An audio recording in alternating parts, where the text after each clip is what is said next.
किंजल, वो औरत मुझे घर में नहीं चाहिए। मैं तुम्हें बोल चुका हूँ ना, वो औरत कल सुबह की सुबह इस घर से चली जानी चाहिए, वरना मैं क्या कर बैठूंगा मुझे नहीं पता। Please calm down. परी बड़ी मुश्किल से सोई है तुषु, तुम भी काफी ड्रंक हो। हम कल सुबह बात। अरे क्या बात करेंगे, मैं तुम्हें अपना फैसला सुना चुका हूँ किंजल। मुझे उस औरत के साथ कोई रिश्ता नहीं रखना है। तुषु प्लीज तेरी बात करो। कल जब मम्मी चली जाएगी ना, तब जितना चाहे उतना लड़ेगा, लेकिन सब चुप हो जाओ ना प्लीज। सुनती है तो सुन ले, मुझे उनसे कोई डर नहीं लगता है। फाइन, तुम जैसा चाहते हो वैसा होगा। ना मैं मम्मी से मिलूंगी, ना मैं उनसे बात करूंगी। हैप्पी? लेकिन तुम्हें भी मेरी एक बात माननी पड़ेगी तुषु। तुम्हें यहाँ काम करना होगा, घर संभालना होगा और परी का भी ध्यान रखना होगा। अगर नहीं कर सकते हो तो प्लीज मेरे लिए एक नैनी लाकर दे दो, जो घर भी संभाले और हमारी बच्ची को भी संभाले, क्योंकि मुझसे सब कुछ नहीं होता है। घर भी संभालो, काम भी संभालो, सब कुछ संभालो। I can't do it. तुम करो ना। अगर नहीं कर सकते तो मेरे को हेल्पर ला कर दे। एंजल, ये अमेरिका है, यहाँ पे पता है सर्वेंट्स कितने महंगे हैं? उनको पर आवर पे करना पड़ता है। तो तुम करो ना, तुम करो। क्यों कर? हर चीज तुम्हारे हिसाब से नहीं हो सकती तुषु। नहीं होगा, नहीं होगा एडजस्ट। मैं इस घर का नौकर नहीं हूँ जो सारी चीजें करता रहूंगा। तो मेरी बात ठंडे दिमाग से सोचो और समझो। मैं सेल्फिश साउंड कर रही हूँ because I can't handle it any more. तुम कुछ नहीं कर सकते, मैं सब कुछ हैंडल नहीं कर सकती, हम हेल्पर नहीं ला सकते। इसमें मम्मी हमारे साथ रहेगी तो हमारा ही फायदा है। मम्मी के पास रहने के लिए घर नहीं है तुषु। अगर मम्मी यहाँ रहेगी तो वो परी का ध्यान रख सकती है। जैसे उन्हें हमारी जरूरत है, हमें भी उनकी जरूरत है। Please think about it. Tushu, मैं सब कुछ हैंडल नहीं कर पा रही हूँ अकेले, मुझसे नहीं हो रहा है। ये इतनी भाग दौड़, इतना प्रेशर, इतना टेंशन मैं नहीं अकेले हैंडल कर पा रही हूँ। प्लीज, जिंदगी में ऐसा टाइम आ जाता है जहां पे आपको ना चाहते हुए भी सेल्फिश होना पड़ता है। इसलिए मैं सेल्फिश हो गई हूँ, but I have no other option. तुम्हें मैं कहती हूँ इंडिया वापस चलते, तुम वो भी नहीं सुन रहे हो, पर एटलीस्ट इतनी बात तो मानो प्लीज। हमारी बच्ची के बारे में सोचो तुषु, हमारी बच्ची है वो। अगर मम्मी यहाँ रहेगी तो परी सेफ रहेगी, घर पे ध्यान दे पाएंगी वो, हम अपने काम पे फोकस कर पाएंगे। प्लीज। और क्यों मम्मी किसी और के घर रहे? वो अगर हमारे साथ रहेगी तो खुश रहेगी, वो खुश, हम खुश, सब कुछ खुश, सब अच्छा चलेगा। Please think about it. चल जा हवे, ब्रशी बशी करके आ, तब तक मैं तेरा नाश्ता बनाती हूँ। चल।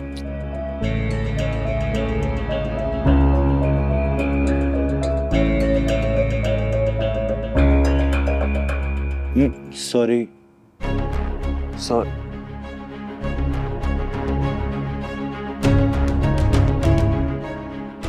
मम्मी, मैंने कल रात आपको बहुत उल्टा सीधा कह दिया, उसके लिए सॉरी।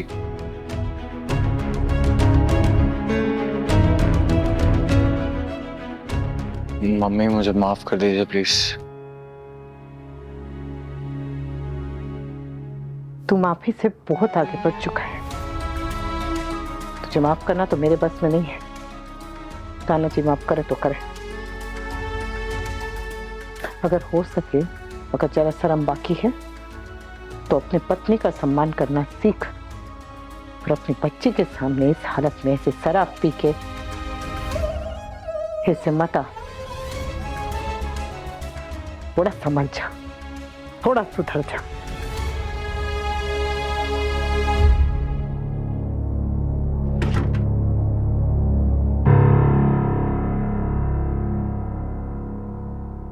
ये चला गया।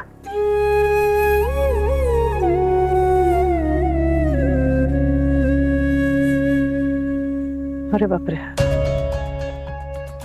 मेरे जाने का टाइम हो रहा है और किंजल अभी तक नहीं आई। मैं परी को किसके पास छोड़कर? दादी। हाँ बेटा। मैंने फेस वॉश कर लिया। अरे मेरा राजा बेटा, अभी जा, अभी जा, अभी जा, यहाँ बैठ, आजा, बैठ जा। मैं अब भी 2 मिनट में तेरा पेट फर्स्ट नहीं कराती।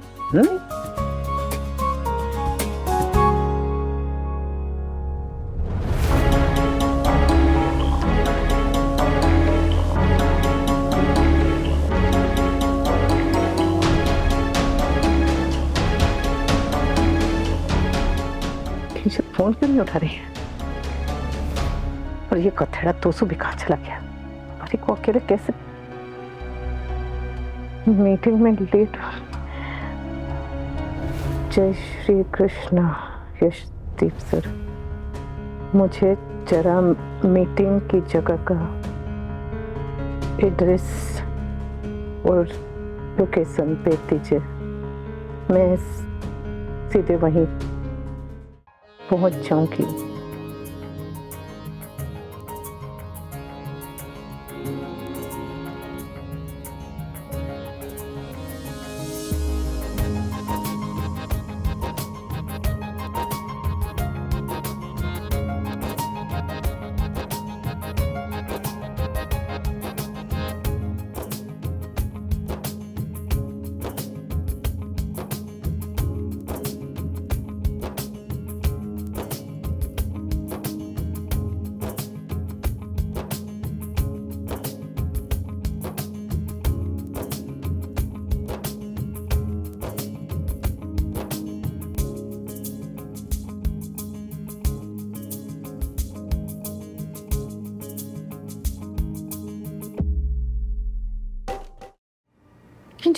सॉरी सॉरी सॉरी मम्मी, वो मैंने तुझसे कहा था टाइम पे आ जाना। मम्मी वो बॉस मीटिंग में थे इसलिए मुझे वेट करना पड़ा। I am really sorry. आपको वापस आना होगा मम्मी, मैं आपको लाऊंगी।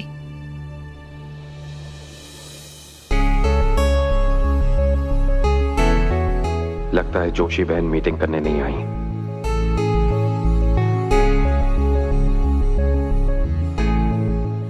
हाय कैसे, good morning. Hi mister Yashdeep Dhillon, right? Mister Kapadia. Anuj Kapadia, nice to meet you. Likewise. Sir आपकी coffee. Thank you. Do you mind something? Wouldn't mind a black coffee please. Perfect, black coffee. Come, have a seat. मेरे काम और रिश्तों के बीच balance बना के चलने की कोशिश करते, लेकिन अब सबको अपने अपने रिश्ते खुद संभालने पड़ते, क्योंकि मेरे लिए अब काम सबसे पहले और कुछ भी नहीं।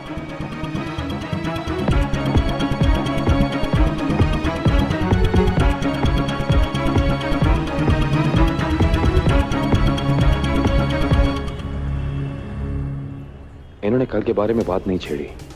लगता है कि मदर ने इनको बताया नहीं, या फिर इन्हें समझ नहीं आया कि कल मैं ही इनके घर गया था।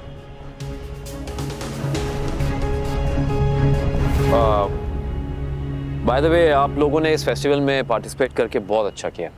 इनफैक्ट मेरी टीम को लग रहा था कि स्पाइस एंड चटनी कहीं अपना एप्लीकेशन वापस ना ले ले। फ्रैंकली स्पीकिंग, हम लोग अपना एप्लीकेशन वापस लेने वाले थे। एक्चुअली मैं सोच रहा था ऐसा, लेकिन फिर बाद में मेरी टीम ने मुझसे कहा कि हमारे बिजनेस को ग्रो करने के लिए इससे अच्छा मौका और नहीं हो सकता। True that. एक्चुअली हमारा मकसद ही यही था कि जो लोकल बिजनेसेस हैं उनको थोड़ा मोटिवेशन मिले, प्रोत्साहन मिले, और स्पेशली जो हमारी इंडियन कम्युनिटी के लोग हैं, जो हिंदुस्तानी भाई बहन हैं, जो ये अपने बिजनेसेस चलाते हैं, उनके लिए। I think very good thought. Thank you. वैसे इस इवेंट के बारे में डिस्कशन आप और मैं ही करने वाले हैं या फिर? एब्सोल्युटली नॉट, मेरी पूरी टीम आ रही है। ओके। आई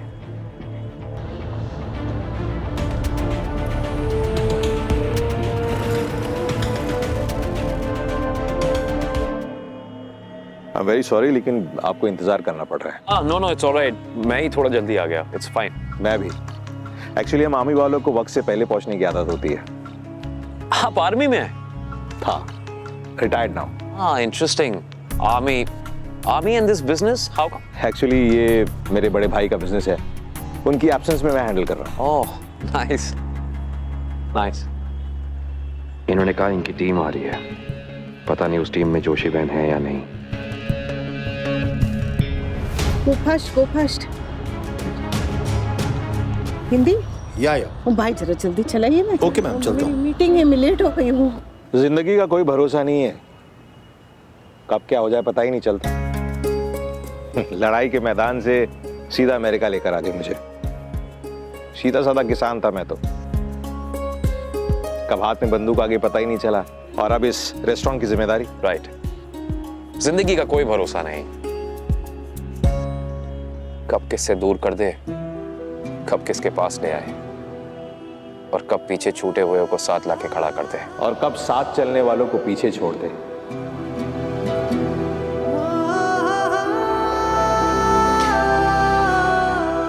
लगता है आपको भी शायरी का शौक है। शौक तो नहीं है, पर दर्द शायर बना देता है। जो प्यार खोता है ना, उसे शायरी किसी ना किसी रूप में ढूंढ ही लेती है। वो कहते हैं ना, तकदीर सो जाती है तो जागते हैं गम सनम, इश्क के सायों के पीछे भागते हैं हम सनम।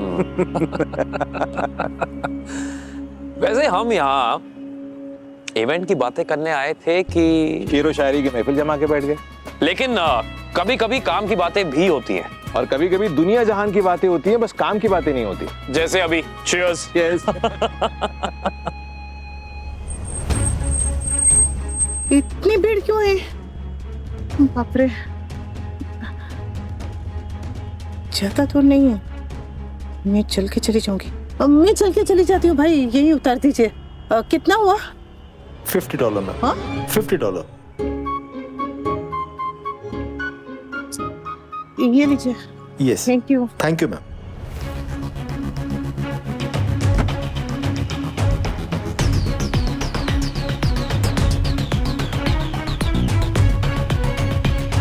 शायरी या तो इश्क कराता है या इश्क का दर्द। आपसे कौन करा रहा है? शायरी सिर्फ इश्क और इश्क का दर्द नहीं कराता जनाब, कई बार यादें भी कराती हैं। आप यादों में खोए हैं तो जरूर बहुत खास यादें होंगी।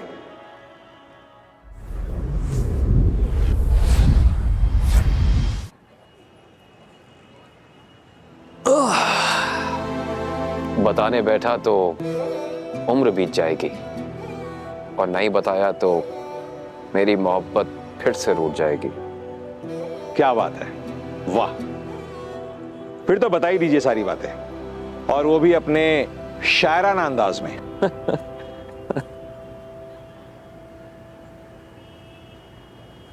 कैसे कहूं कि वो कौन है, कैसे कहूं कि वो कौन है, वो चांद है, वो रात है, मेरी शायरी की वो हर बात है।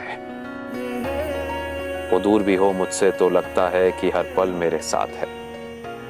चंदन की खुशबू जैसी है, मुरली की बांसुरी के तानों जैसी है, मासूम बचपन जो बनाए उन बहानों जैसी है। क्या बात है। उसका आना यूं लगे आया कोई मौसम नया, उसका जाना हर दफा देकर गया एक गम नया। सांसों में उसका ही नाम है, धड़कन में सिर्फ वही गाती है। ये दिल खबर कर देता है मुझे जब पास मेरे वो आती है।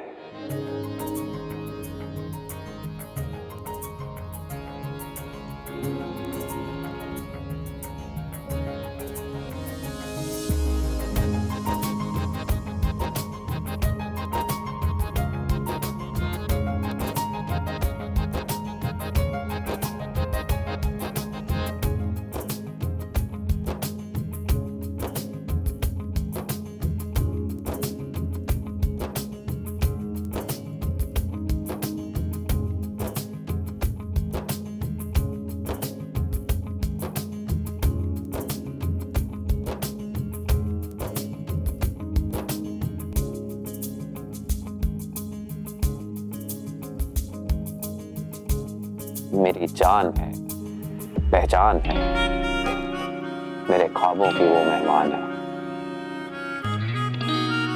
बस एक दफा उसे देख लो, इस दिल का बस यही अरमान है। आ रही हूँ, मैं बस आ ही रही हूँ। आवाज है मेरे दिल की वो, मेरे आत्मा का मौन है। अब कैसे बताऊं कि मेरे लिए वो कौन है। क्या बात है, सुपर्ब। ऐसा अगर कोई मेरी जिंदगी में आ जाए ना, तो मैं फिर से मोहब्बत कर लूंगा। अरे प्रॉब्लम यही है साहब कि उसके जैसी कोई दूसरी है नहीं। खैर, बहुत हो गई मेरी बातें। लेकिन पता है आपको देख के मुझे ऐसा क्यों लग रहा है कि आप भी मोहब्बत की उस चौखट पे कदम रख चुके हैं। Caught you there। अरे मोहब्बत करने वालों को पहचान लेते हैं साहब। मोहब्बत करने वाले सिर्फ मोहब्बत में ही नहीं, लोगों को पढ़ने में भी गलती कर देते हैं, क्योंकि फिलहाल ऐसा कुछ नहीं है। वैसे जब धूप आंगन में उतरती है ना तो आवाज नहीं होती, और जब मोहब्बत सीने में उतरती है, दिल में आती है, तो भी आवाज नहीं होती। लेकिन मैं ये कहना चाहता हूं कि वो मोहब्बत आपके सीने में, आपके दिल में उतर चुकी है और आपकी नजरों से झांक रही है जनाब। Sorry, not to embarrass you.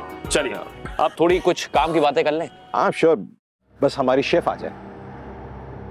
Okay.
अनुज का फोन आया था। वो और छोटी भी अमेरिका में ही है।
ये दोनों एक दूसरे को जानते हैं?